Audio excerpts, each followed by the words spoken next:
Okay, welcome everybody to our second web talk about how to help Ukrainian artists and cultural managers. We just will wait for a couple of seconds until everybody is in the observation room. Herzlichen Dank und herzlich willkommen zu unserem zweiten Webtalk. Der wird dieses Mal auf Englisch stattfinden, damit ein direkterer Austausch auch mit unseren ukrainischen Impulsgeberinnen und Impulsgebern stattfinden kann. Sie können aber jederzeit auch auf Deutsch einen Kommentar schreiben oder sich einbringen. Und dann können wir das Ganze auf Englisch auch übersetzen.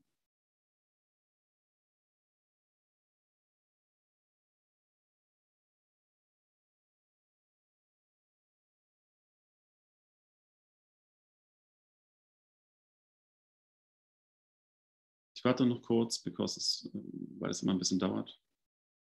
Dann fangen wir an.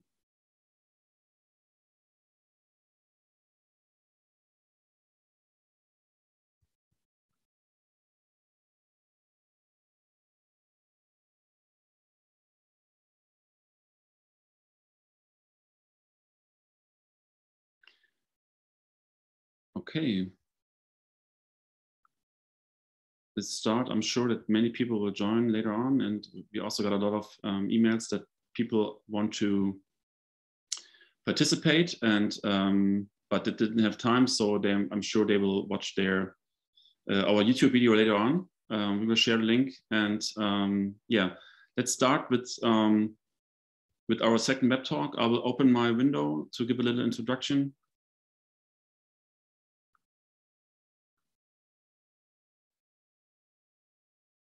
So thank you all for participating again in this second web talk about what can help Ukrainian arts and cultural professionals. Wie können wir ukrainische Kunst- und Kulturschaffende unterstützen? Das ist ein Webtalk der Kulturgesellschaft in Kooperation mit dem Goethe-Institut. It's a webtalk by the Kulturgesellschaft, big cultural policy association in Germany, and the Goethe-Institut. And we had a first webtalk on March 7th, and this was perceived very positive in terms of information and exchange. And so we decided to do a second web talk. This is actually a slide from the first time. Why should we talk about art in these times? And for sure, we all agreed that for sure humanitarian aid is always a priority. Also, it's very important that everybody has his own personal position on this topic.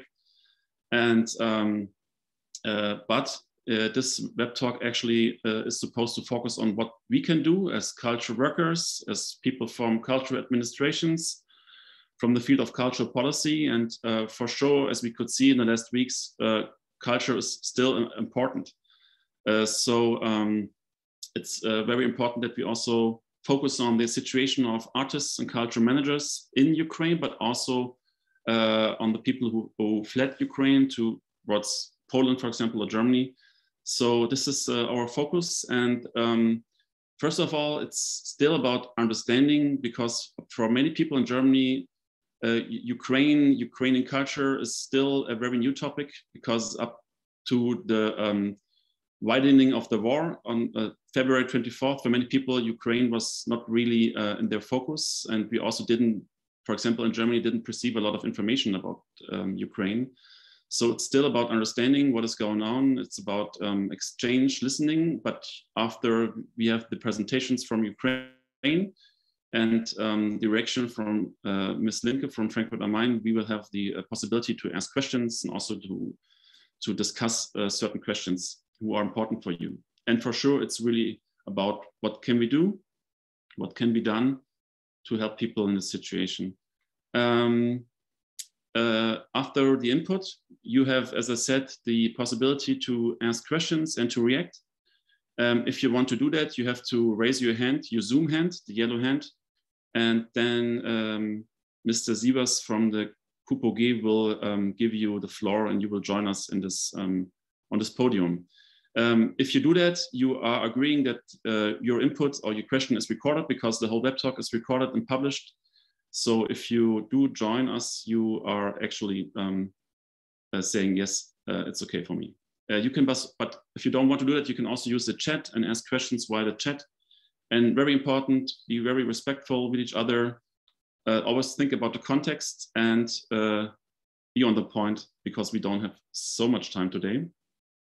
Surely we will continue with these kinds of web talks in the future, but for today, we have to be on the point and use the time as best as we can. Just a little heads up, who is talking at the beginning. First topic is combining emergency support and cultural work. Also the topic of safeguarding cultural heritage. And probably everybody also will say some words, how is the situation in their towns right now. First of all, we have an input from Alona Karavai. She is right now in Ivano-Frankivsk, and she will talk about the topic of cross-cultural or crossing transcultural humanitarian work. Then Ilona Demchenko from House of Europe, right now situated in Lviv, will also talk about the safeguarding of cultural heritage. And then Diemer from the House of Europe will talk about especially about the emergency package from or by the House of Europe. And then Yaroslav Minkin from Ivano-Frankivsk will follow. He will introduce a starter kit we developed together. Actually, it's about what can help Ukrainian arts and cultural professionals. It's about some basic informations about Ukraine, and then about the different, let's say, categories of people who are staying in Ukraine, but also who fled, and what can be done to help them. You can download the starter kit, but we will come back to that later. And I will also post the download links in the chat later on, so you can download the kits in German or in English, and you can use them for your further work. And then we will have a little input by Dennis from Zaporizhzhia. He was with us last time as well. And he will talk about let's say, reactivating the concept of sister cities.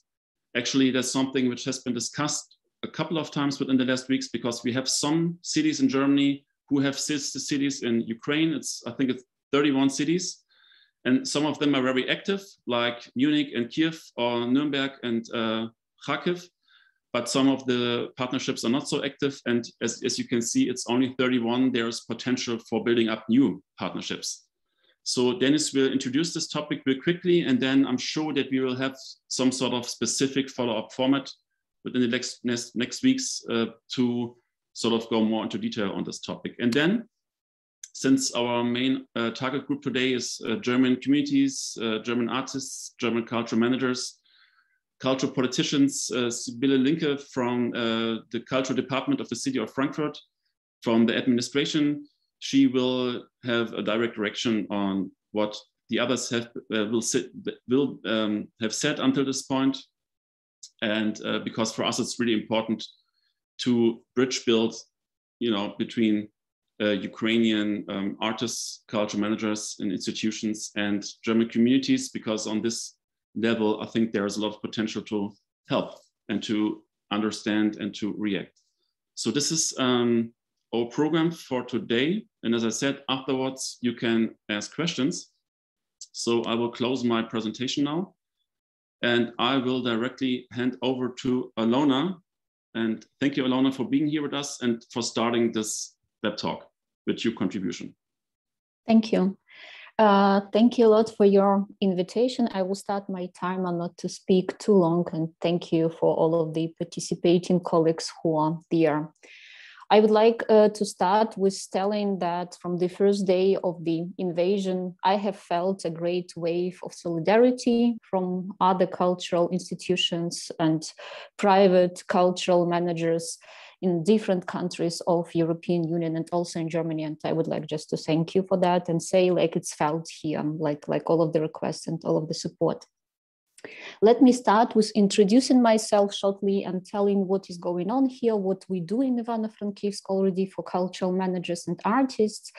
My name is Alona Karavai. Actually, I came out of Donetsk region in 2014. I don't like to tell fleeing, but like I fled Donetsk region in 2014. Then I spent a few years in Berlin And then I found my new home in Ivano-Frankivsk. And currently, like, I do not want to leave this city and to leave my new home.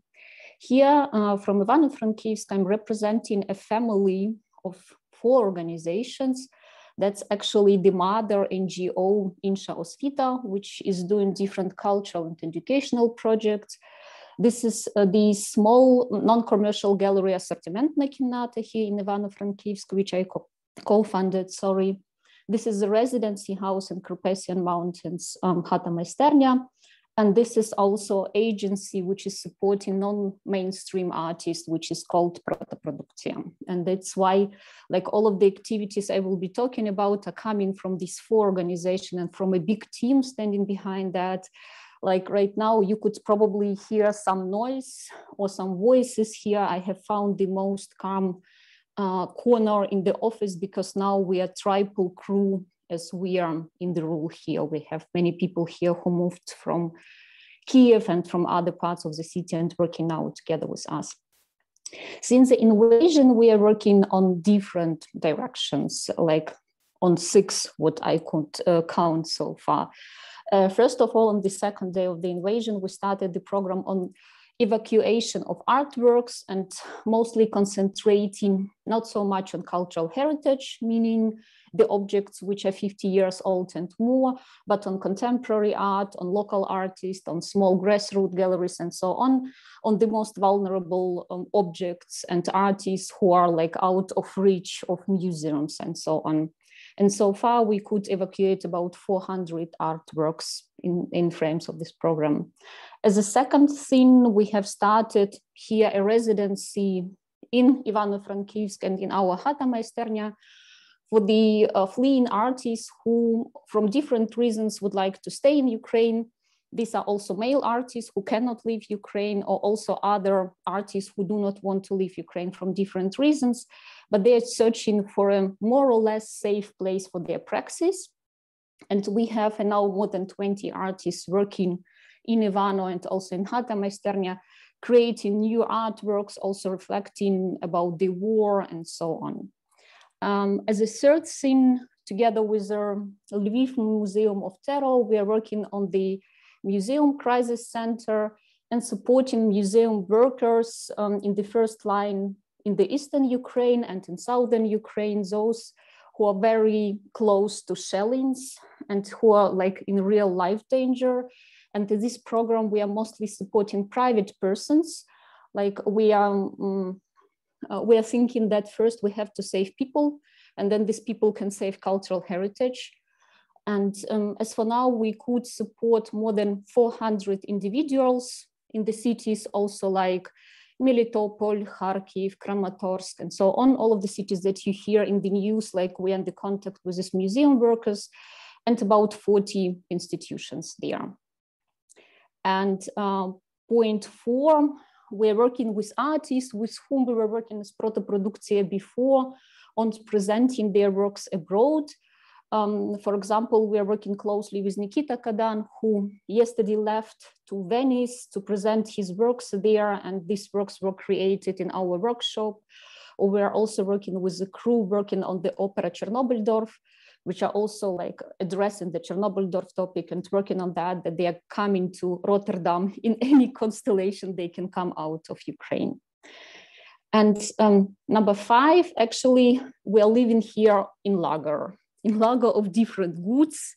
These are medical goods, this is dry food, these are books, these are helms, and this is some equipment we cannot talk about in public. So in a way, we got to transport company to people who are just like sorting things out, sending them further to Mykolaiv or to Eastern Ukraine, and who are working with super different specific needs. And actually this is this connection of humanitarian and cultural works, which I see pretty critically, like to be sincere. Like, yes, I see this is needed and we are not able not to do it right now, like it would not be impossible. Yes, it's also a superpower of people in Ukraine to connect horizontally, to like get from the gallery to a transport company in 1 week, to like supply anything you need from Ivano-Frankivsk to Mykolaiv, we can do that. But like for me, it's a big question why we are doing that. And a part of the answer for me personally, that is also a sign of institutional crisis, which is there in humanitarian organizations. And earlier on, when we were doing this in 2014, I thought it's an institutional crisis in Ukraine, that we have to do horizontally what the state cannot do, sorry. But now my assumption is that it's institutional crisis in Europe overall, because it's actually, there are many big humanitarian organizations which would have to do what we are doing right now, like near our humanitarian work for artists and so on. But for example, OSZE is not monitoring the situation. Who is doing that? There are some artists doing that, and Bellingcat is doing that, and some other activists are doing that. Red Cross is not able to come to Mariupol, but some smaller institutions, some smaller volunteer institutions are doing that. UNESCO is not capable to react as fast as needed on the protection of cultural heritage. And who is doing that? There are private institutions also from Germany working with private institutions in Ukraine and trying to save what can be saved. And in this way, we are all paying double or triple. Like, I mean, you are paying your taxes, we are paying our taxes to finance these big international organizations, which are not capable to fulfill their mission. And then we pay second time when you donate to our organization, when we donate to our organization, when we all together try to do it somehow. And that's why, sorry, I'm losing my headset. That's why it's for me like a big question, which I'm thinking about like recently, is about on this crisis of humanitarian principles, and also humanitarian principles of neutrality, which are not working anymore, also in times of hybrid war. And this neutrality can be also cynic, what I see every day in Ukraine. And when other people have to do these works instead of these neutral organizations, so to say. So, and if I can summarize it somehow and can tell like, what can we do all together? Like, of course, the first thing is to shelter people and shelter artworks. This is a big work which is already going there, and also due to all of the people here, and we should continue with that. The second thing, I'm just inviting all of us to rethink the international organizations, reform them, and to think how they should function, because it's not only Ukraine when they are failing. They failed in Syria, they failed in some other countries as well. And I also invite all of us to get to know each other better. I think this is the times when we get to know us better. I hear also from many colleagues from German museums, which are telling, we do not know anything about Ukrainian art. We do not know anything about you guys. You seem to be very different than we expected. I also think that we seem very different than I expected, and they just invite all of us cultural managers to get to know each other more, and also like to get to know the work of each other more. Thank you. Okay, thank you very much, Ilona. Really great introduction to the field, because you raised almost every question we can discuss afterwards. So thank you very much for outlining so many different aspects of the situation and the topic. And I would just directly hand over to Elena Dempshinko. Ilona, nice to see you. We have been working together for a long time, and we have been traveling also a lot in Ukraine. So I'm really happy to see you. So Ilona, please. Hello, everyone. Hello, Patrick. Alona, thank you for a really, really great speech. I'm not sure if I can live up to that, so I will probably be less eloquent now, but yeah, maybe 2 words about me as well. My name is Elena Dempshinko, and I work for Project House of Europe, which is funded by European Union and implemented by a consortium of partners here in Ukraine, led by Goethe Institute. I think Christian will speak after me, and he will go into more detail about that. But just to say that before the war has started, or this stage of war has started, I have been a grant manager for House of Europe. So I was dealing with the projects for international cooperation in the sphere of culture, and also for support of infrastructure, also for cultural organizations all over Ukraine. Patrick have mentioned I am in Lviv now. I am in Lviv. I just arrived actually early in the morning today. Before that, I was in Dnieper for 2 days. Dnieper is much closer to the front lines, and the situation there is quite dire.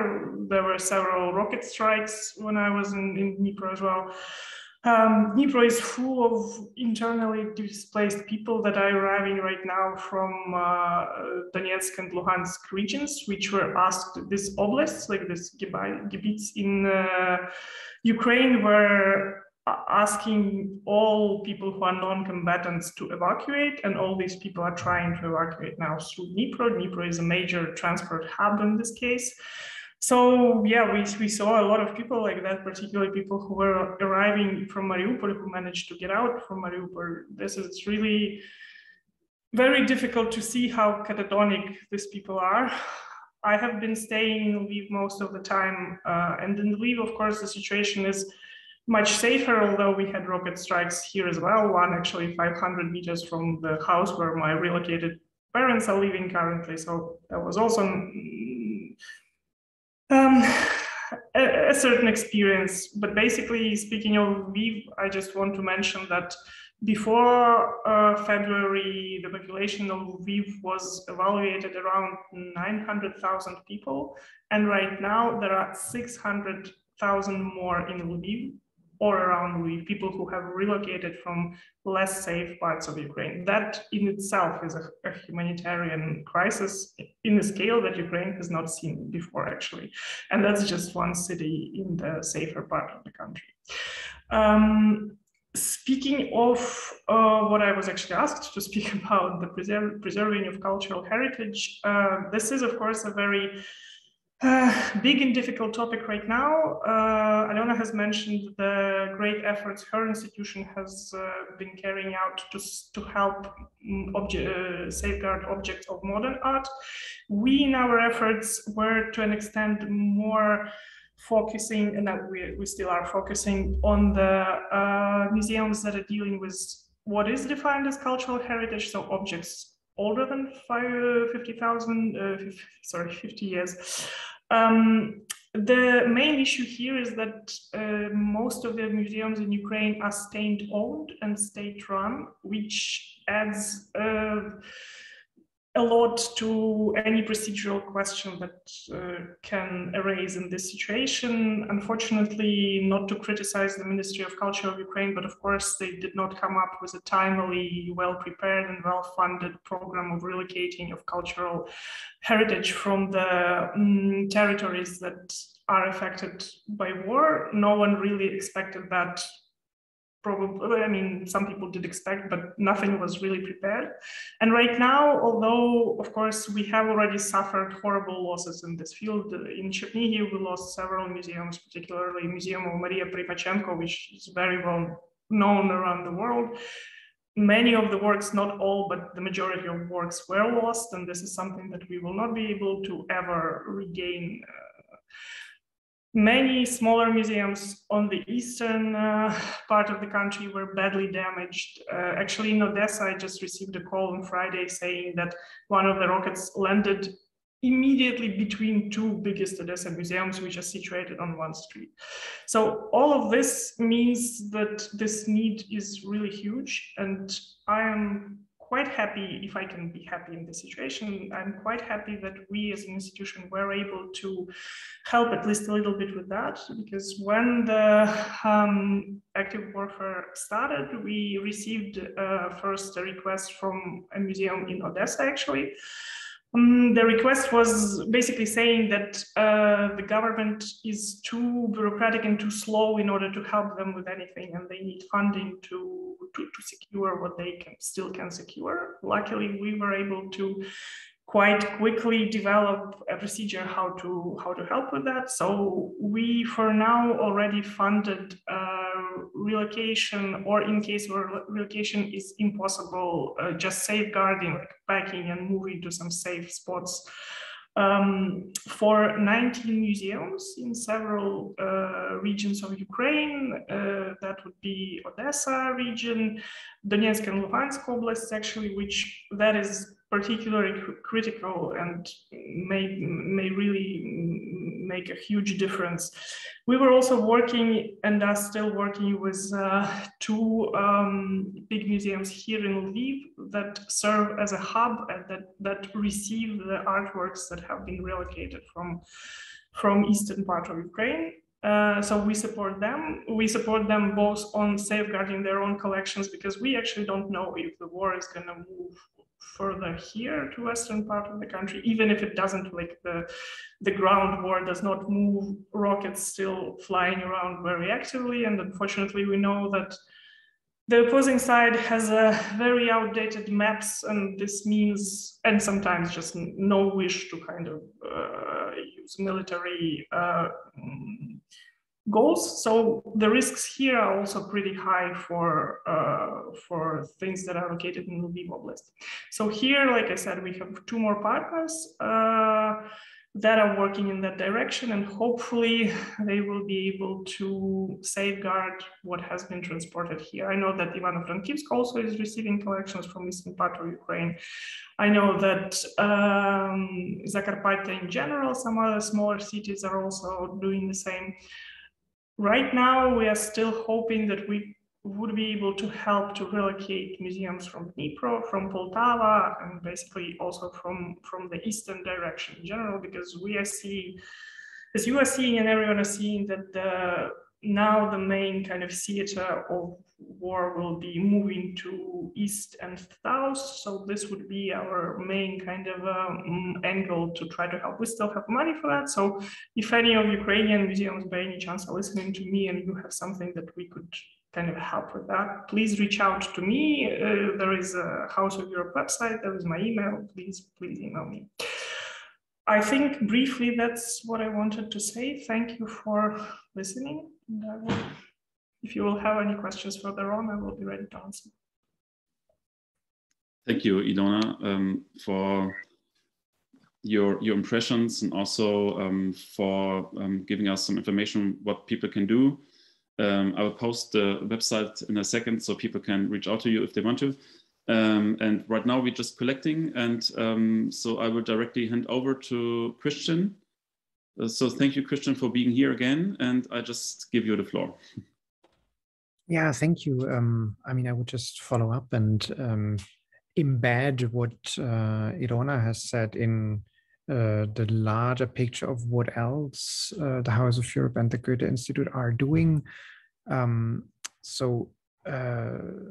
Basically, at the moment when I had my appearance here, we were exactly in this process of discussing with the European Union, with our donor, how we can react to this. And by that time, obviously, there was also really, and I mean, there still is a very dramatic situation in that the majority of our team is actually placed in Ukraine. I'm not talking from Ukraine right now.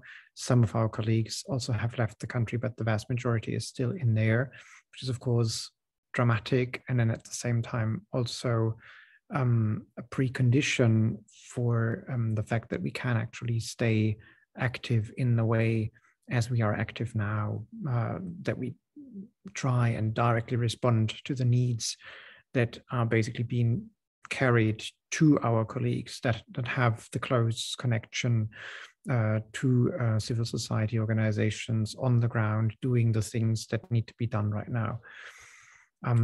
So in the meantime, we basically put together this emergency package of 1.3 million euros, which is basically what we have left.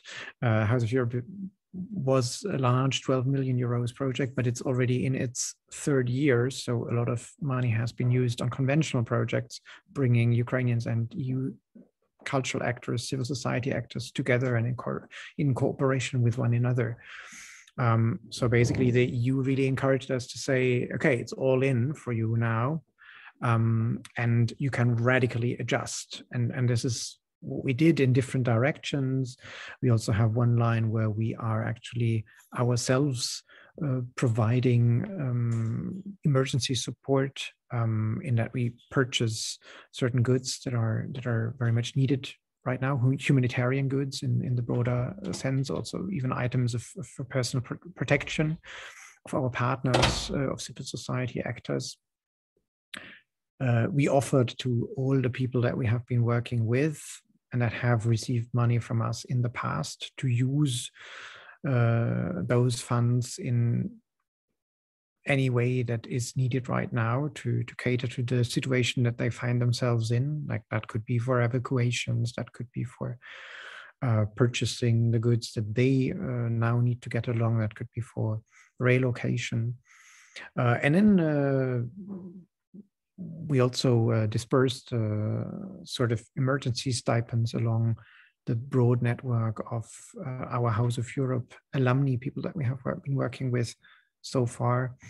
And then basically we came up with 2 envelopes for particular initiatives that we could now be supporting.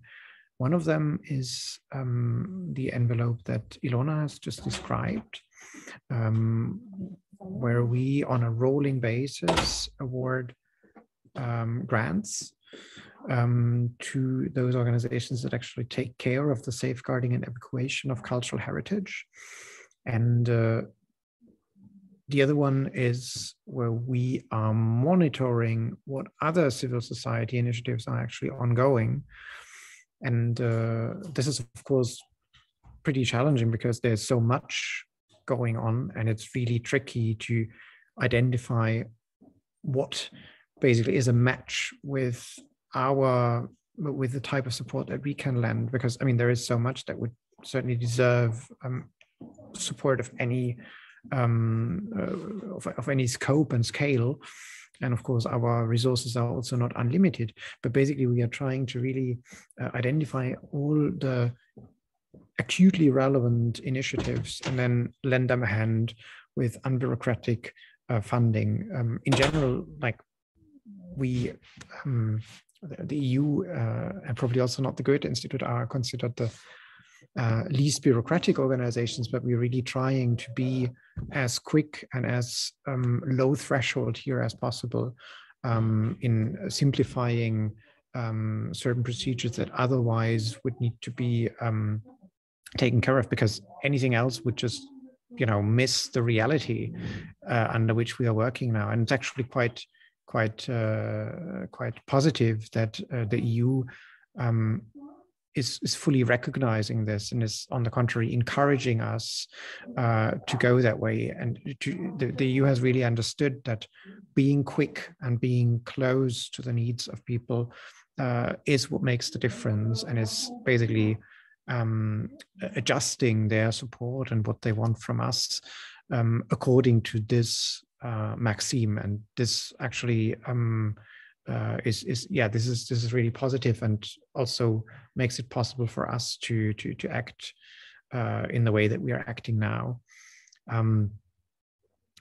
I would also like to mention what the Goethe-Institut is doing in the meantime. Like House of Europe is, the implementation of House of Europe, as Ilona has said, is led by the Goethe-Institut. But of course, the Goethe-Institut headquarter is also bringing forward support initiatives similar to us. The Goethe headquarter has also developed a stipends scheme. In that case, it's more targeted on the partner network of the Goethe-Institut. For example, if partners that the Goethe-Institut has previously worked with are now either still in Ukraine in a situation of need or are relocating, they could get financial support. The Goethe-Institut is working on a mapping platform, because there are so many initiatives now growing in Germany that in a way have to find the potential Ukrainian beneficiaries. So the Goethe-Institut, being very well connected both in Germany and in Ukraine, thinks that it can help in matching basically the need and the offer, the beneficiaries and the support opportunities with one another. And obviously also the Goethe-Institut is playing an important role in providing language courses for all those that have now fled Ukraine. So this is basically off House of Europe, but still very worth mentioning.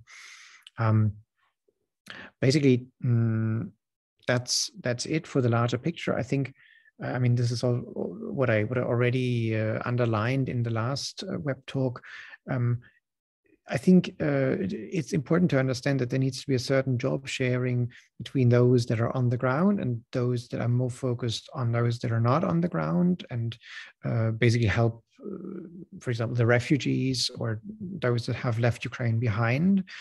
But whatever is done in that field, and there is a lot going on, for example, from Germany or from other EU countries to support those that have left Ukraine, we must not forget those that have stayed in Ukraine. And I think this is where we strategically also see the House of Europe. We want to be and we want to stay at the side of those that are in Ukraine, because there is a risk if we support those who have left Ukraine that it becomes sort of a moral compensation for abandoning Ukraine. I think there is this danger in the discourse that we are seeing in countries like Germany, that there is an overwhelming empathy and solidarity with refugees, which then makes it maybe unconsciously easier for us to actually shy away from some questions that we should be facing when it comes to the struggle of Ukraine itself. Yes, but and the second thing, and I mentioned this already in my last appearance here, it's important to understand that the needs are very practical at the moment. And I'm not suggesting that there is no need for artists to be artists and for professionals of other sectors to do what they are professionally trained and willing to do. But still they have the very basic, very vital needs, basically the survival needs, and any donor organization must in some way also be ready to abandon, at least temporarily, their usual way of thinking, for example, in professional sectors or in concepts and formats that usually work. They might not be working in the same way, or they might not be appropriate in the same way under those conditions, or at least they must be complemented. They must complement one another, the more sophisticated formats and the more basic ones. Okay, thank you, Christian. This is actually a very important point. And that's one of the reasons for the initiative of Yaroslav Minkin to write a little starter kit. And he was so kind to integrate me in this process. So I contributed like the view from the outside, also with some inside views. And thanks to the Goethe-Institut, we managed to quickly, like within a week, to write the starter kit and also get it layouted and so on. And so, as I said in the chat already, you can download the starter kit already and use it. And like Christian said, a lot of things are really practical. And so we try to integrate in the starter kit the practical needs with the needs also combined with the needs as an artist or cultural manager. So Yaroslav, now you have the time to introduce the starter kit. Yeah, thank you very much. I just need to start from the very beginning of this new stage of war. As a trainer of Goethe-Institut educational programs and as a member of youth organization STAN, I have quite big amount of alumni and also just friends from different regions of Ukraine. And from the first days of this big war, I started to contact them and just to talk with them about their needs and how we can help them.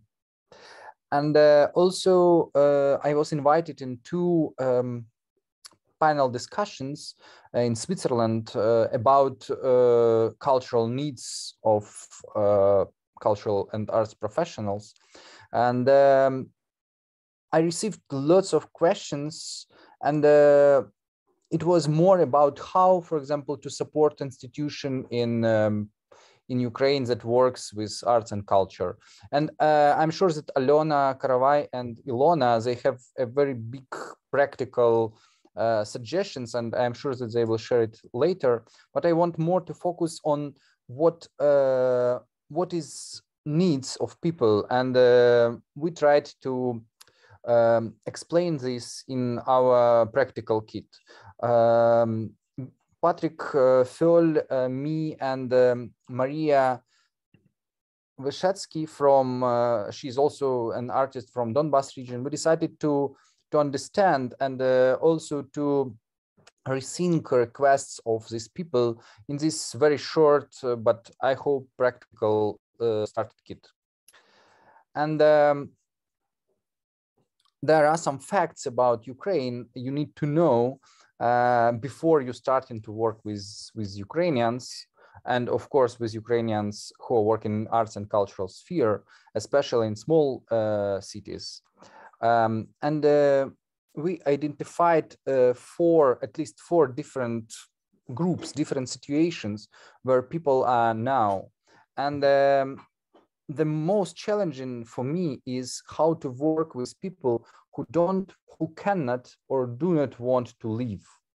I know that there are some brilliant examples, and for example, even our small organization did some support and do some support for people in Starobilsk, in occupied area, in Novakakhovka, which is also now temporary occupied areas, and for people who decided to stay there, even if there are lots of attacks and if there are lots of explosions every day. But I'm not sure that it's so easy to help these people. They can't receive money, they can't receive humanitarian aid. It's just dangerous to them to write a request about the humanitarian aid to us. It's sometimes just dangerous to write in Ukrainian and to have contacts of NGOs, of Ukrainian institutions in their on their phones. And the second group is people who fleeing and relocating within Ukraine. There are millions of people who decided to move out from eastern part, from central part of Ukraine, and now some of them are staying in western Ukraine. Some of them are trying to come back to Kyiv, to Chernihiv, even if they received the information from government not to come back and to stay, if it's possible, longer in the shelters and in Carpathian region, in other Western Ukraine regions. Also, this is about asylum seekers in European Union and people who fled to other countries. For example, in Moldova, there are more than 300,000 people, which sounds not so big amount for us, but Moldova is also a very small country. And for them, this is, and their economical conditions now, it's very complicated to support all these people who are moving. And there are few very powerful cultural institutions. They're supporting and associations. They're supporting people from art and culture. And yeah, I just want to focus on one kind of document. We tried to explain what kind of support is needed and is realistic to give based on different regions and based on different needs of people, because people from eastern, northern, southern regions of Ukraine who are now, in this active phase of war, or just staying without electricity, like Chernihiv Oblast, they need totally different things than people who are now staying in western regions of Ukraine. And all this you will be able to read in our new publication. And I really hope that this document, which based on hundreds of our discussions with different people on Facebook, on Telegram, in different chats, it will be helpful to you to use this later to your own projects to support Ukrainians. Thank you. Yeah, thank you very much, Yaroslav. Yeah, as I said before, just use the document and share it. It's as we said, it's based upon our, like, let's say, first observation and impressions, what could be very helpful. And for example, since people in Germany know that I have something to do with Ukraine within the last years, I get emails every day. People ask me what they can do, and you just understand. For example, Yaroslav joined a master's program last week with a little lecture, and we got a lot of questions from students. They came from all over the world, and we just could observe that they're very interested and they want to do something, and also they want to get in contact and discuss, but they're really at the beginning of understanding what's going on. So we thought it's really important to have, let's say, this basic information, and from there we can go into more details. So thank you, Yaroslav, for presenting. And also, again, thank you, Goethe-Institut, for making this possible so quickly. We know that it's not easy to do that within a couple of days. So we are very thankful, and now everybody can just use it. So Yaroslav, thank you very much again. And now we are going to another very specific, concrete topic. I'm handing out now over to Dennis, who will talk about the topic of sister cities. And just one little remark, we met in Sumi in November 2021. And Dennis was talking about we have to refresh this top concept. And I said, well, it's very complicated because in Germany, for many cities, it's sort of an old-fashioned concept, and it fell asleep for many cities. So we were exchanging thoughts, and now it's a totally different situation, unfortunately. But we are very sure that this topic of sister cities, of twin cities, could be sort of rethought now and find new ways, especially between Ukraine and Germany. So Dennis, thank you for being here. Okay, thank you for this introduction. Thank you for my colleagues who had a talk previous. Thank you, Yaroslav, that you are presenting this very interesting kit. So let me tell that I'm from eastern part of Ukraine. So the war line is just 20 kilometers from my city. Right now I'm sitting in the headphones, and I can hear the rockets launching just at the front line. So it's quite bit, when you are watching and I'm doing like this, it means that I can hear, I can feel the boom of the rocket. But for now, it's we are defending, they are not hitting us. So it's quite a bit for this moment. So I can continue. I'm the director of Museum of the History of Music Instruments History, and I'm also the trainer of Cultural Leadership Academy. And the concept of sister cities is very, very old. The roots are even before the World War II. But as we talked previous, this concept was based on mostly on economical ideas or political decisions. So we, as I talked to Patrick, we need to rethink the basis of the sister cities ideas. Because right now we can feel that we are one family on the one and only planet Earth, and we all are relatives, like really relatives. And we need to look beyond our nearest future, and this war will end. I'm sure we will win the war will be ended, but we will face with the next wave of, I don't know, some crazy ideas, and we don't know where it will start. So the sister cities is like really relatives. The cities which can help one another in a difficult situation. And if we forget our relatives, like sisters or brothers, So in the hard times, we won't be able to help each other. We don't speak the same language. We don't share the same culture, identity. We don't share anything common. So it's far beyond idea, and we should work harder on it. And that is why we need to rethink the idea of Partnerstädte, am I right?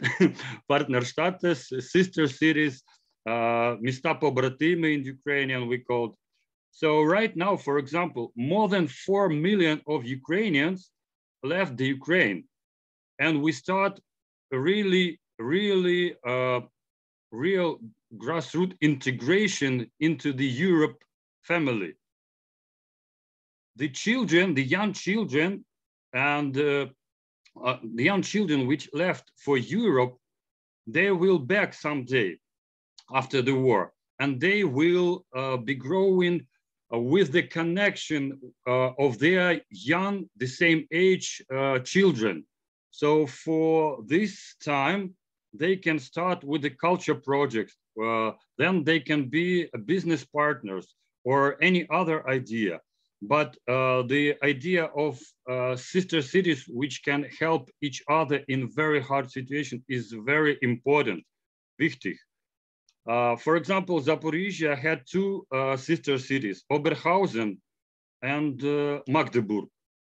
And I know that our the head of Ukrainian government, Denis Shmyhal, asked mayors worldwide for help. So our mayor asked mayors from sister cities to help us. And for example, Magdeburg already helped with the humanitarian aid for our city. And some of Ukrainian, some Zaporizhia people left for Magdeburg and Oberhausen because they know that they will host them like relatives, like one family. So as I can describe, this idea is very important, and we need to think and to talk more than 5 minutes. And I invite you to join with your ideas, with your thoughts to the next web talk.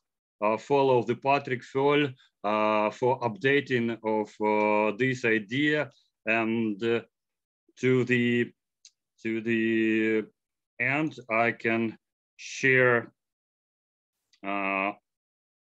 this list. This is the list of sister cities, Ukraine and Germany. So you can see almost 26 cities from Ukraine have more than 32 sister cities in Germany. We will share this list in the chat, so later you will be able to find your city and your sister city. That's the end of my small input, and the other, my comments to the colleagues that I'm, as a director of Museum of Musical Instruments, can share what are right now happening in the museum sphere here. We also hide our collection to the shelter. The shelter is not very good. We were not prepared to hide our collection, and I didn't have a gun, machine gun, but I have a Zoom. So this is a record device, like, oh, I don't know how to say it. We are doing the records, the sounds, the ambient sounds of the world to use it for future installation. Our partners from the music artisans, they already provide us with a new type of music instruments in the colors of Ukraine military troops, so we can play for our warriors to rise the emotions, to keep them in the war mood. And as a museum, I collect these fragments of rockets which reach our cities. This one was just 5 meters from my head where I was sleeping. So this one was on the enter of our museum. So we collect them to use in our future museum exhibitions to show all the horror of this war. And you know also that the culture is the base of future living. And I hope that we are doing a very, very important thing, that we are discussing the basis of culture of peace. Well, that's all. Sorry for emotions. I hope everything will be okay. Thank you. Thank you very much, Denis. No, don't excuse yourself for emotions. That's exactly what we need, especially in Germany. And thank you, first of all, for your idea with sister cities. And I think this is just a really great idea because, as you know, most of the culture and art in Germany is happening in the communities. Also, there's the most money for arts and culture. And so it's always the question, how can, for example, communities in Germany build a bridge to a Ukrainian community? So I think, and a lot of times you need some sort of concept for it. So I think it's a very good idea to sort of rethink and to recreate this concept. And maybe that could also have an influence on other sister cities, you know, because German cities have many sister cities, mostly in Western Europe, some in Eastern Europe. But as you said, only 32 partnerships with Ukraine, which is not a lot, because Ukraine is a very big country and it's in Europe. So it's actually a shame that it is this way up to now. So thank you for rethinking this and giving these inputs. As you said, we need much more time for discussing it in detail, and we will do this. And also thank you for your very touching impressions again. It's really hard in this case, always for me to say something, because it just has to stand for itself from my point of view. So thank you very much for your impressions and that you can be here with us today. Now I will hand over to Mrs. Linke in Frankfurt. She is the head of the cultural department of one of the most, I would say, powerful cultural cities in Germany, with a lot of institutions and especially a lot of international orientation. And she is representing the administration. So she is in the operative field of making art and culture possible. And she was very interested in this process. They are thinking about what they can do for Ukraine every day, but it's not so easy for communities because they have their instruments and they have their range. And so they need this kind of exchange and inputs. So together we can find ways how to work together. So we are very happy that you're here today, Mrs. Linke. You will say something in German and I will do it in the chat. I will translate it a bit so everybody who is not speaking German can understand. So, liebe Frau Linke, vielen Dank, dass Sie da sind. Ich hoffe, Sie haben ein paar Impulse bekommen. Ich weiß, das ist sehr anspruchsvoll, weil das sehr, sehr viel ist und sehr unterschiedlich, aber wir sind jetzt sehr gespannt, was Ihre Eindrücke sind und Ihre ersten Gedanken. Ja, ganz herzlichen Dank für die Einladung. Many thanks for the invitation to this very interesting and very helpful talk. I feel honored to be part of it, and I have to apologize that I rather switched to German because it's a language in which it feels a bit more comfortable for me to comment on complicated matters. So I thank you for the understanding, and I will continue in German. Ja, ich bedanke mich nochmal sehr herzlich, dass ich Teil dieses Austausches sein kann und auch einfach Ihre Eindrücke so aus erster Hand mitnehmen kann, auch die Emotionen, denn es ist tatsächlich so, dieser Krieg, der betrifft uns alle, der schmerzt uns alle, der beschäftigt uns alle, und das kann ich einfach so mal sagen, und das betrifft diese Stadt, in der ich lebe und arbeite, aber es betrifft eben auch mich selbst persönlich. Wir haben natürlich in Frankfurt schon eine große Hilfsbereitschaft gesehen, eben für die Menschen, die zu uns kommen aus der Ukraine, nicht nur von Seiten der Stadtverwaltung, sondern eben auch von der Stadtgesellschaft. Frankfurt ist traditionell sehr aktiv bei der Unterstützung von KünstlerInnen und Kulturschaffenden insgesamt. Und insofern war es nicht verwunderlich, dass hier schon eine große Welle, will ich fast sagen, von Hilfsbereitschaft war. auch der Künstlerinnen und Kulturschaffenden. Es gab Veranstaltungen, es gab Lesungen, Podiumsdiskussionen, Benefizkonzerte und so weiter. Eine große Kunstauktion. Also von daher gab es schon eine große auch Aufmerksamkeit für die Situation in der Ukraine und es wurde auch Geld gesammelt. Aber Sie haben das in Ihren Ausführungen schon beschrieben. Es gibt so zwei Seiten. Es gibt einerseits die humanitäre Seite und da gibt es Aktivitäten, die ich eben schon geschildert habe und die Sie eben auch schildern und sehen und auch wertschätzen.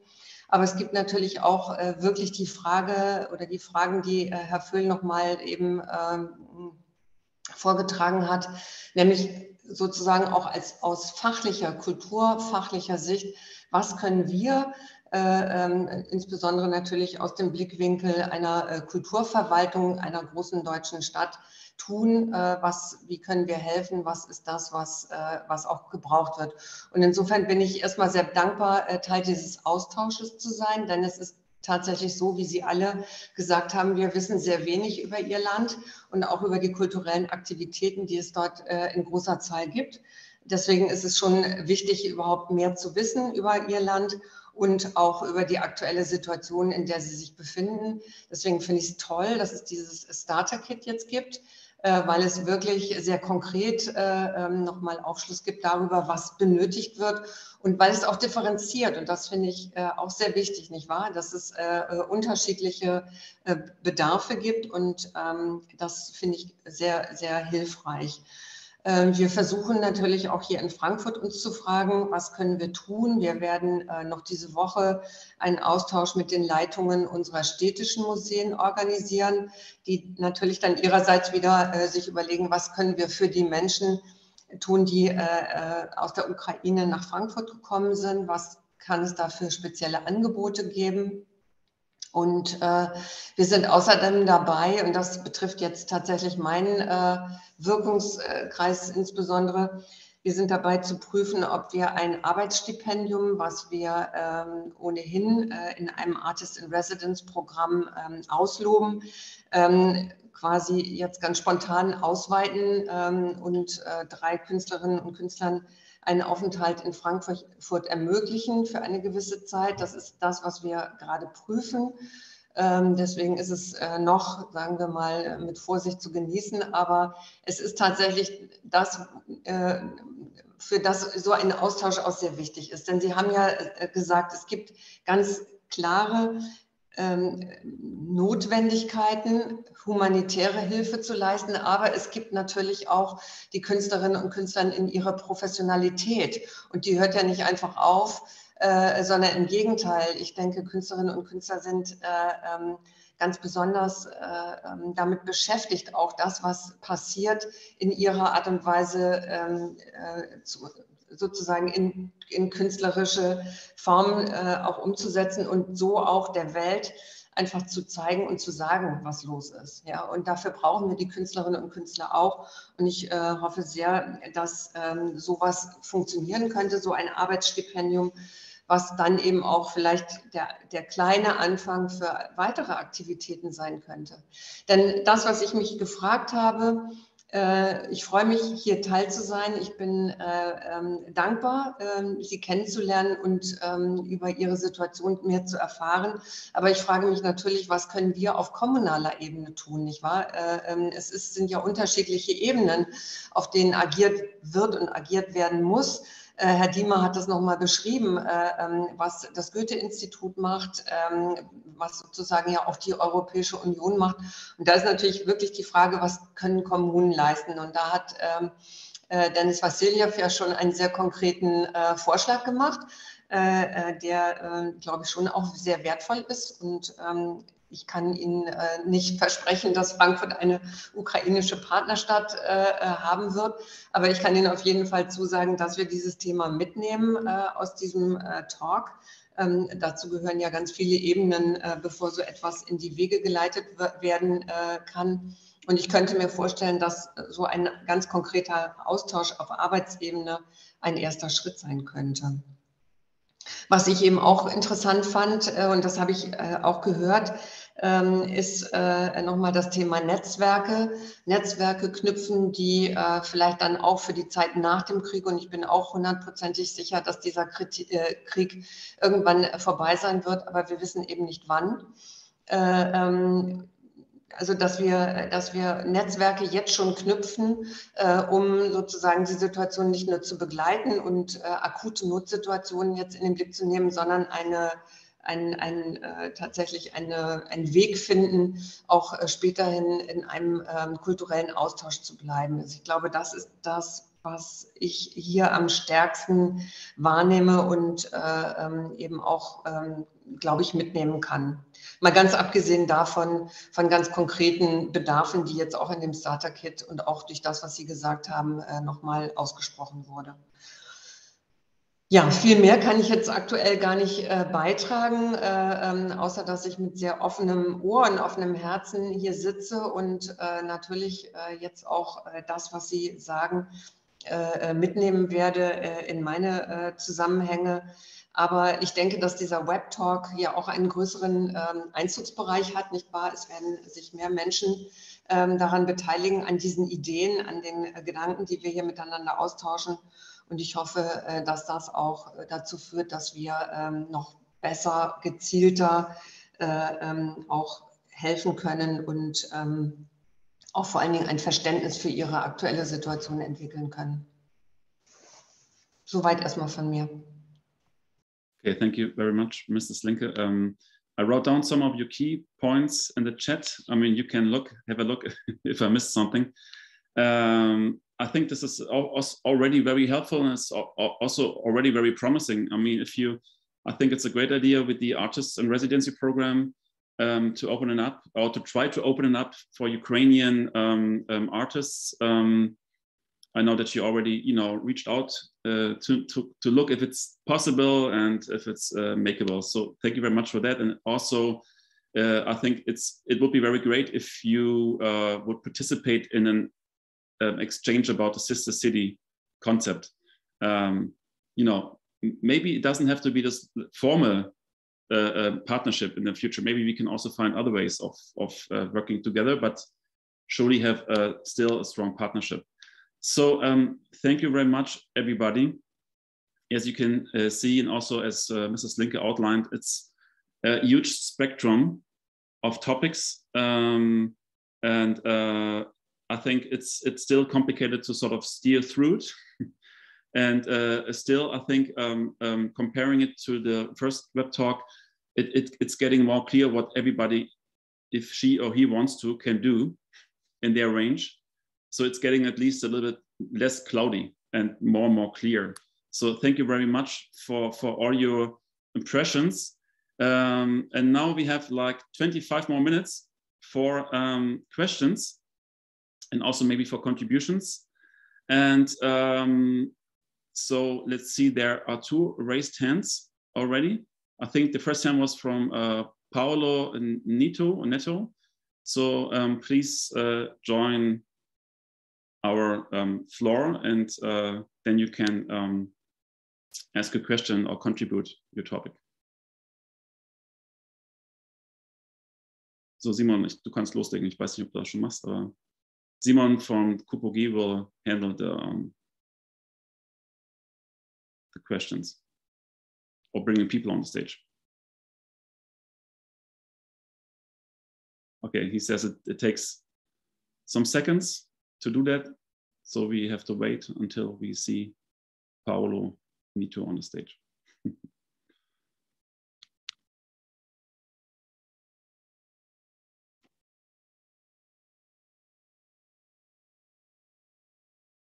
Yeah, and yeah, Simon, you can also. Okay, then let's start with Marcus Nieden.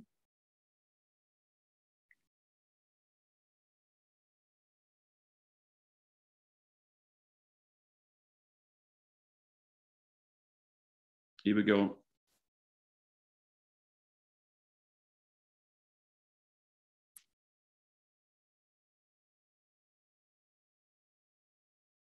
Actually, I think, Marcus, are you there already?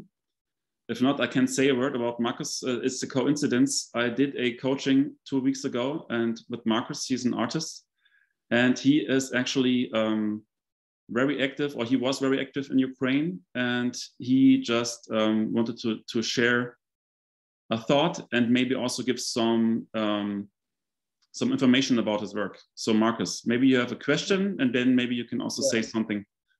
Yeah, do you hear me? Do you Yes. know? Yeah. Oh, great. Thank you, Patrick, for this wonderful opportunity. And sorry, I have a bit of cold. I followed this very attentively. My question is simply: I have friends in Ukraine stuck in the war zone, no? And as I'm very practically working and thinking, we had a cooperation theater, for example, in Kyiv, that is the Goethe Institute. And of course, we want to go on with our cooperation work that we started years ago. How could be a project supported that is still involving people being stuck in Ukraine? Means, for example, in an online version that can be later translated into a real meeting variant, because as you all said, we are all waiting for some ending of this war. If ever not, but we could start at least with an online thing. Where could we apply for such a thing?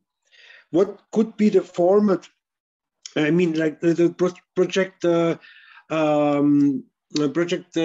opportunity where we can do that. I mean, I remember that the House of Europe launched a lot of online projects during the pandemic, you know, the Corona pandemic. And why couldn't it be possible to do such an support, such an online format in the nearest future, not with an application process of 3 months, but let's say for maybe 2-3 weeks, in order to get these people active, because they survive in Kyiv, you know? A friend of mine called me today and said, come to Kyiv because we open up the bars, we want to live, yeah? The bombs are somewhere, but we need to survive. And in the same context, you can say they want also to work, you know? They want to go on with the artists as well as the others with that, what they do daily.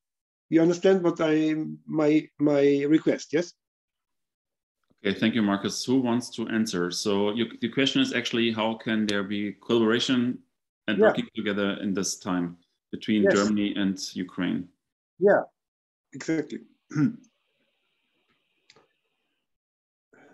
Yeah, oh, sorry. Yeah, sorry, Alona, go ahead. No, go ahead. Okay, yeah, go good. ahead, please. Yeah, it's a very interesting question and like important question what you're putting right now. Like what we are starting to think, I don't know if it's relevant or not, but so as we are working with artists who are here in Ukraine and getting financial help to them, what we hear from the people and what we know also from us, people are telling we do not want to be like dependent on financial help. Like we want to get money for jobs.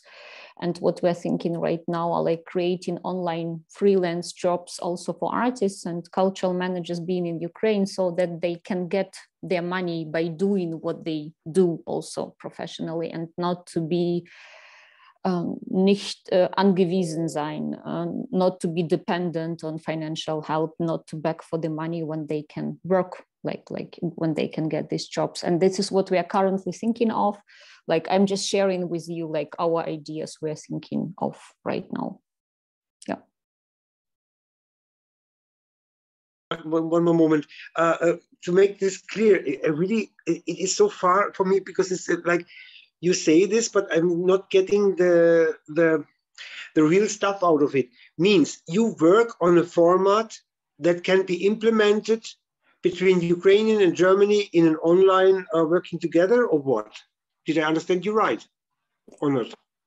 We are still not working on a concrete project, but it could be a project between Ukraine and any European country, offering some freelance jobs for example, Ukrainian artists staying in Ukraine and making some illustrations and getting money for that, and not just getting financial help or waiting for financial help to come. Mm-hmm. Okay, thank you, Alona. Maybe Christian also has something to say concerning this topic. Okay. Well, because the question was also addressed, like, could that be something that House of Europe is supporting? So, I mean, in general, I wanted to comment, people are doing projects all the time, and that's the most fascinating thing. I mean, my colleagues that are on the ground can probably comment much better than I can. But I mean, there is so much ongoing anyway, despite of the war, and yes, partly to articulate the horrors of the war, but also in general.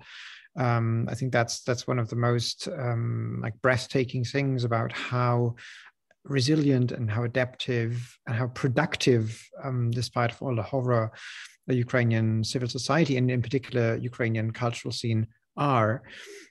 So I think anyways, you can collaborate by means of online format with anybody. And if you're looking for funding opportunities, I think there is also a lot around. And of course, people will be happy not to receive a stipend or not to receive a humanitarian grant, but rather to be in a position where they can do what they are trained to do and what they're passionate to do. Why is House of Europe? Well, House of Europe is financing this kind of collaboration still, because we used to give out a lot of grants in that exactly that direction, fostering the online or offline cooperation cross-border between Ukraine and the EU. Why are we at the moment not having fresh calls for such opportunities? Simply because but this is really our basically strategic positioning at the moment in coordination with the EU.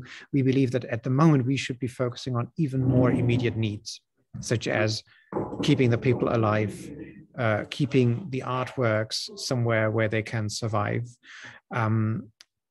keeping the people financially afloat so that they have the leg space that they need in order to relocate or to take care of their most urgent needs, be them professional or personal. But we are also doing that because we know that there is so much other funding opportunities around, in particular also abroad, outside of Ukraine, where I think at the moment a lot of cooperative formats are being financed, and showcasing the voices of Ukrainians is actually a priority. So yeah, that's basically the answer why House of Europe is currently not supporting this.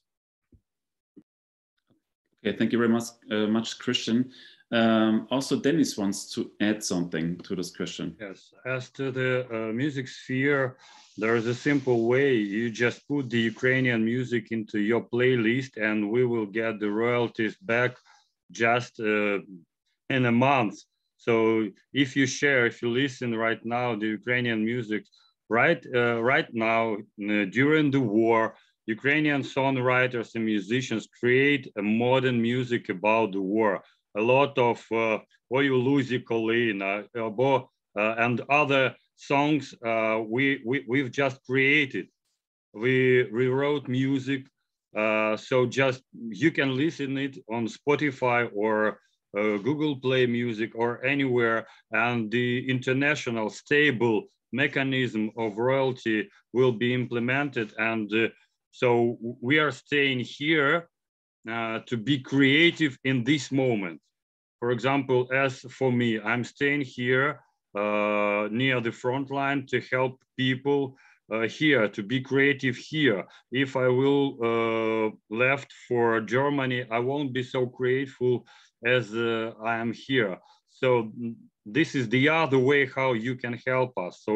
So just like, let's make a mutual culture projects. For example, our future museum exhibitions, as I show you, so we're collecting these pieces of war for other museums. So there is a lot of creative work here, right here, under the bullets, under the rockets, we can do. So we should be just creative and everything will be okay, we will win. Anyway. Thank you, Dennis. There is a wish in the chat that you should make a playlist. Actually, that's a very good idea, because for example, if you go on Apple Music, you can, for example, see in the charts what Ukrainians are listening to.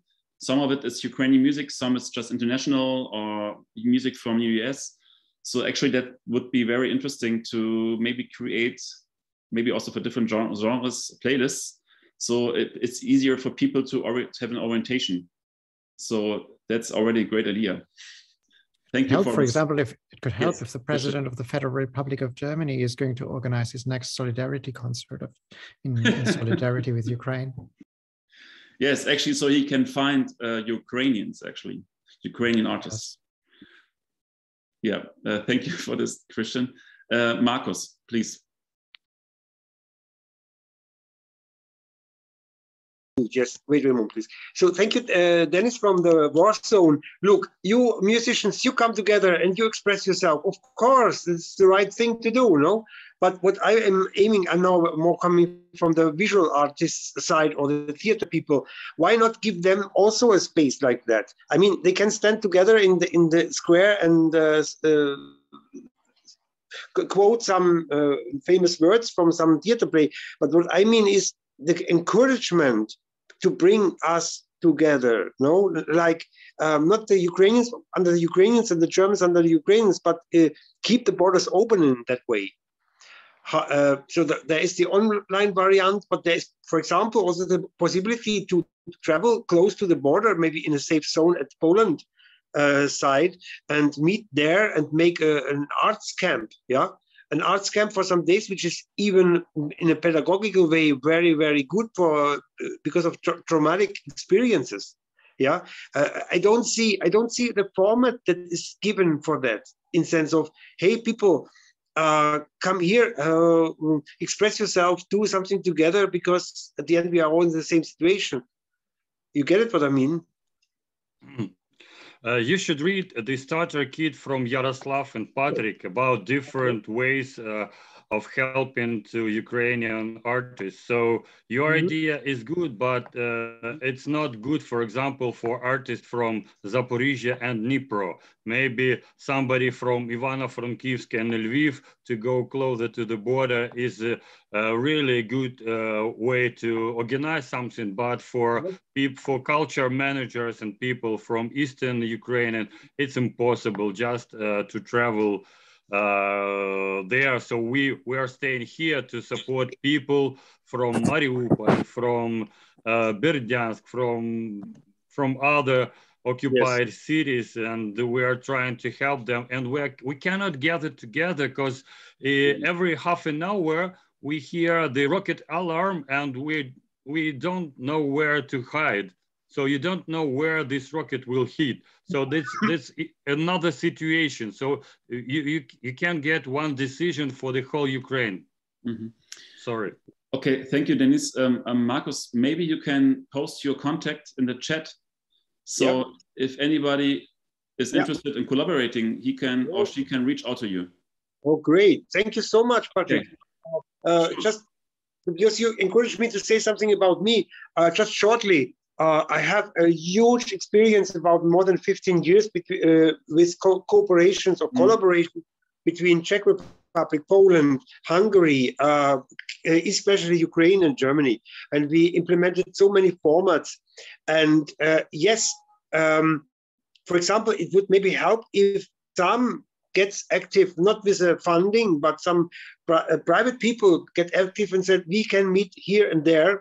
As you mentioned about the Western Ukrainians, come here to this site or to this place. Okay. And let's do it. Yeah. So I'll take it. Yeah. Pleasure. Write your contacts in the chat. Yes. So people can find you. Okay. All right. Okay. Thank you, Markus, for your question, also for your openness to collaborate. And now I want to hand over to.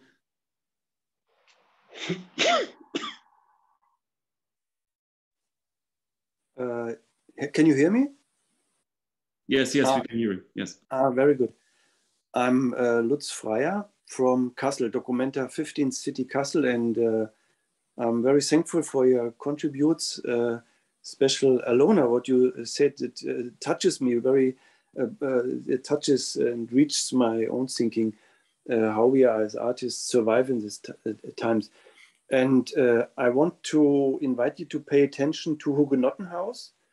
Hugenottenhaus in Kassel is my artist woman Sylvia and our daughter Maren, we three private artist persons, we run this house for 4 years. It was in Documenta 13, it was already a hotspot or a good place.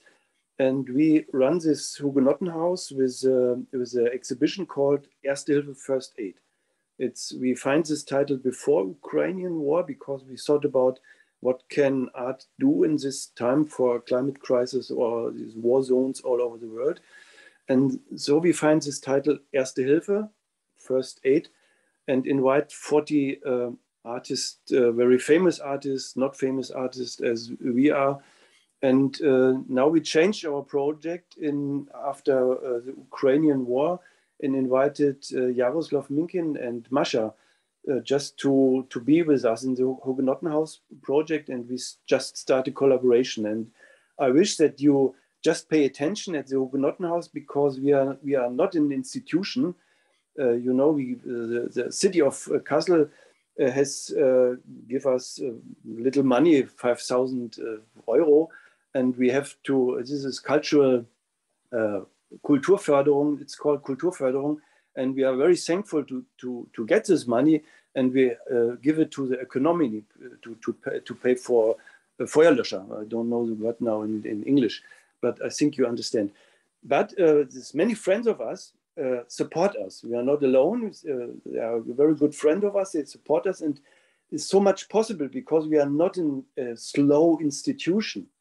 If Dennis sends us these little pieces of this rocket, then we will show it at Hugenottenhaus and focus on the Ukrainian war. This is possible.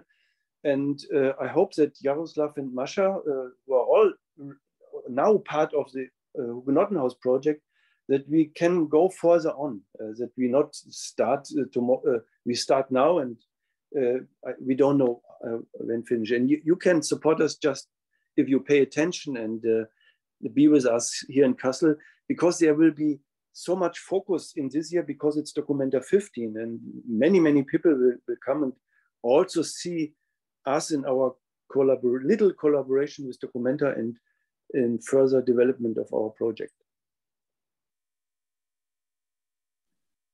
Okay, thank you very much, Lutz Freier. That's really great. We just want to start working. Also does Markus Nieden.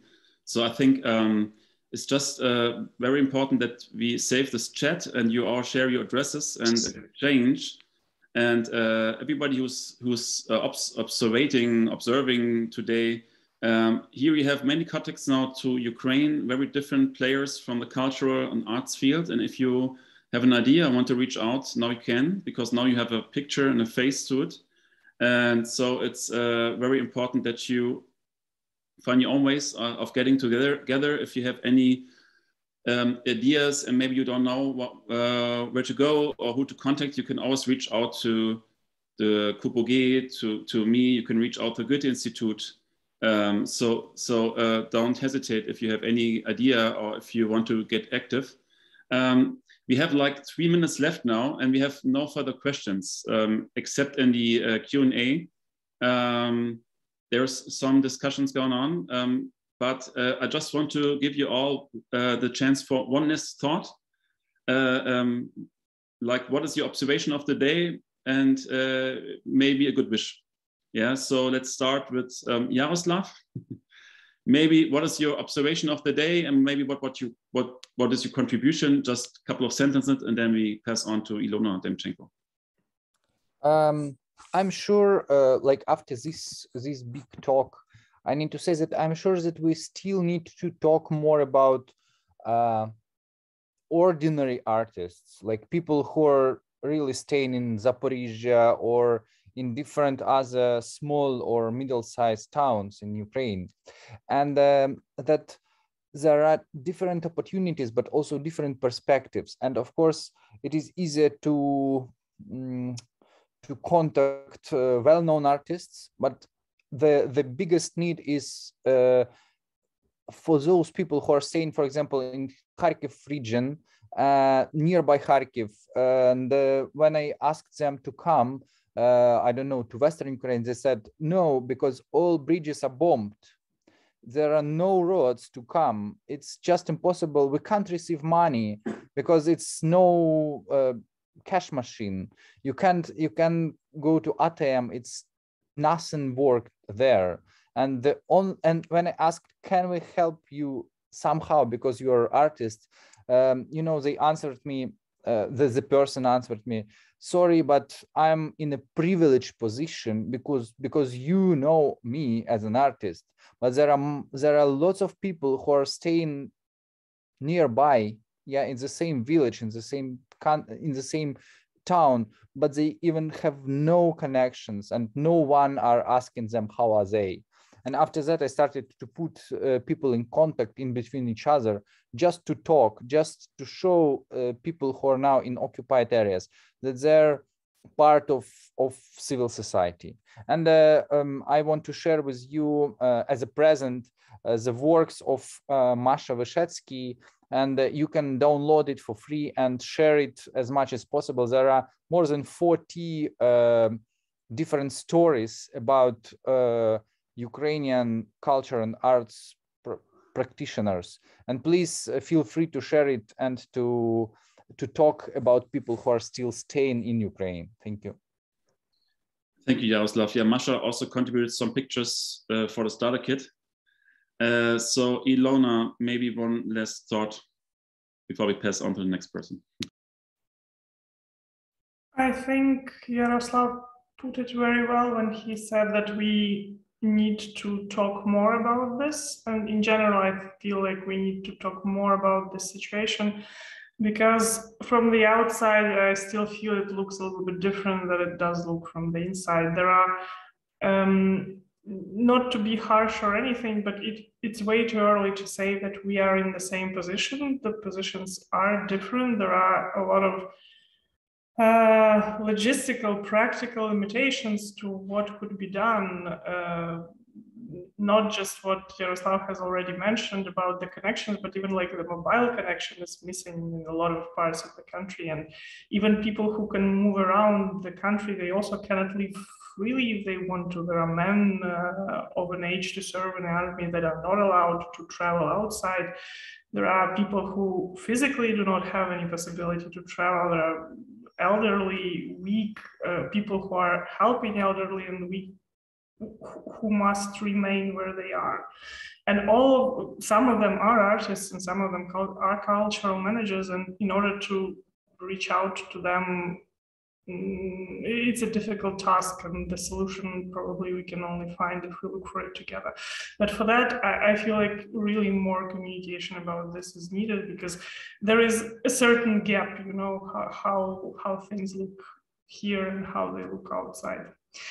These talks are very important this way, I feel. Yes, I think so too, Ilona. I think like this is only a starting point, and I think would be also very good just to have, like, let's say, open meetings where we just can, you know, have like somebody like you or Yaroslav or Denis or Alona or Christian who are actually working in Ukraine or with Ukraine every minute to ask questions and also maybe further develop ideas. So thank you very much, Ilona. Let's go to Alona. Yeah, thank you. Like the whole time when I was listening also for the question, I was thinking and also have written down once more the documentation thing, how we document the stories which are going on right now, how we document the works which are created right now, how we document the stories of people who are in the like most hot regions, because it's the least we can do and we should do it. And it's also the way that we can get to know each other more when we document it, when we archive that, when we have these stories. And this is just like, I'm just sharing you this thought, what I was thinking when you asked me. Yeah.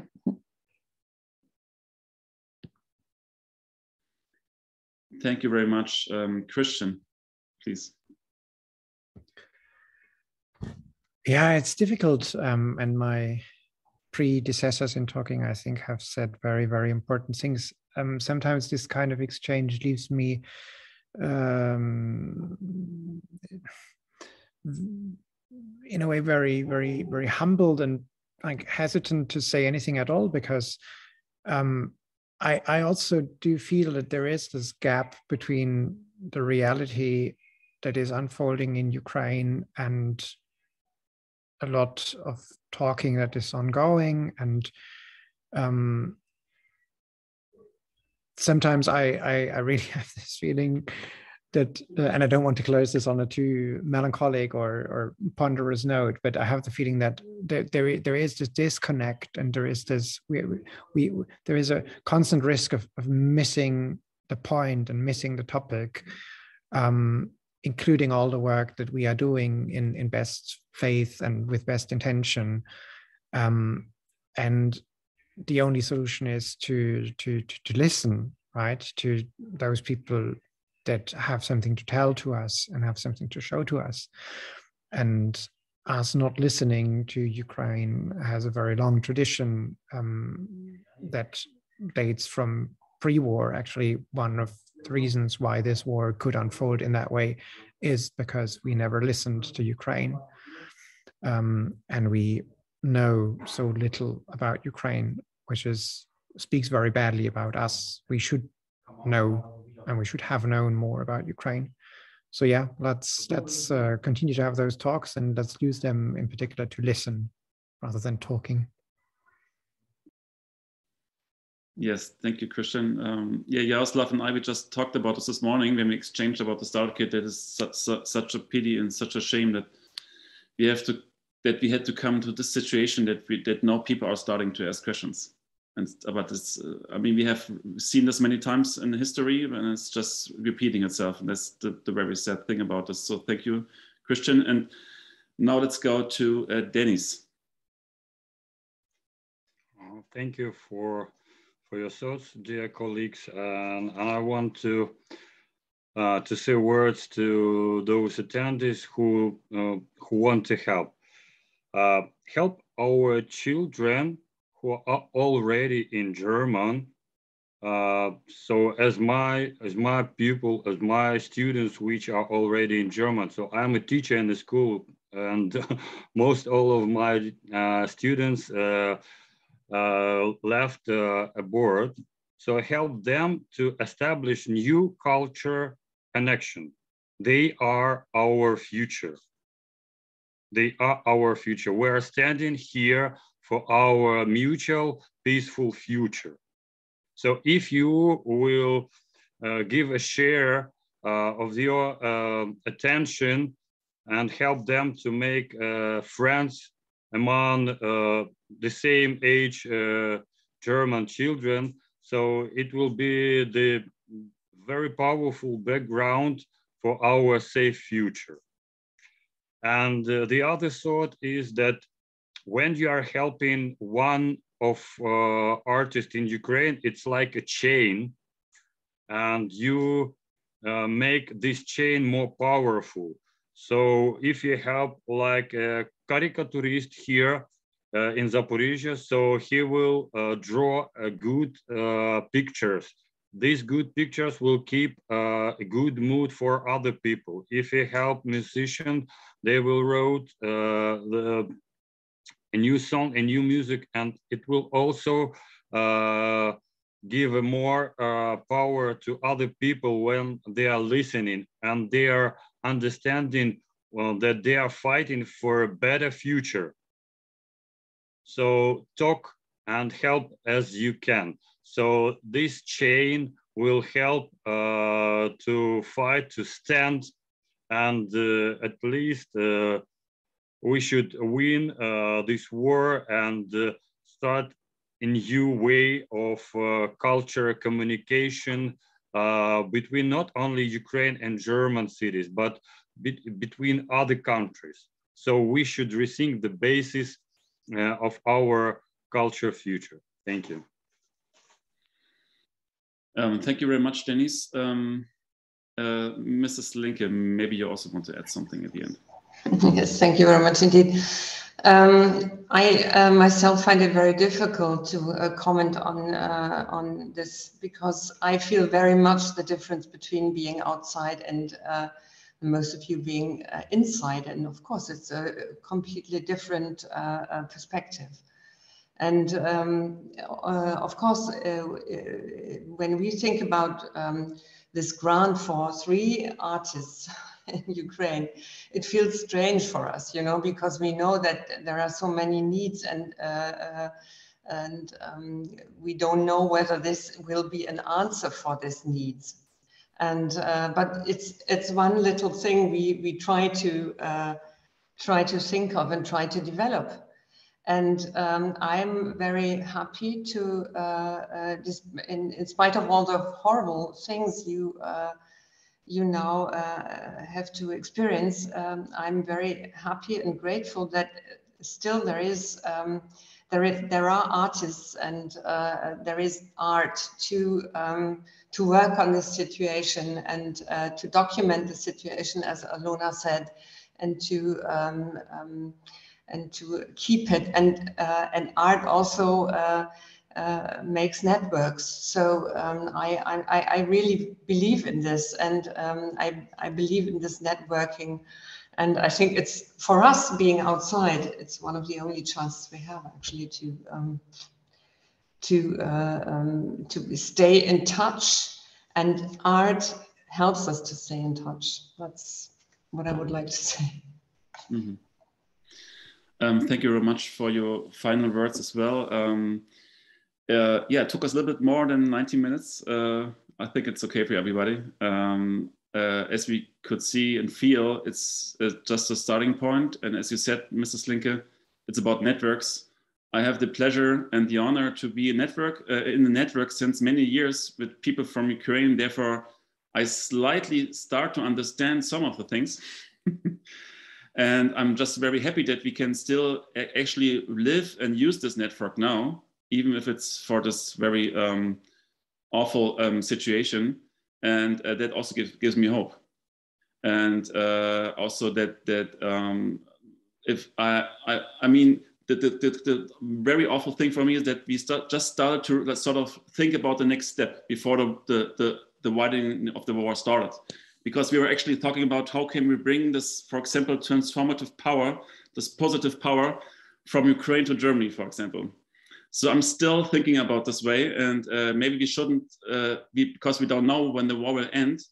So I really like that Markus Nieden, for example, was asking about how can we collaborate together now. I know it's difficult and it's maybe not possible at many points, but I think that we can still find ways, like Alona said, about maybe also in the digital space to start working together actually on projects and to collaborate and use these existing networks.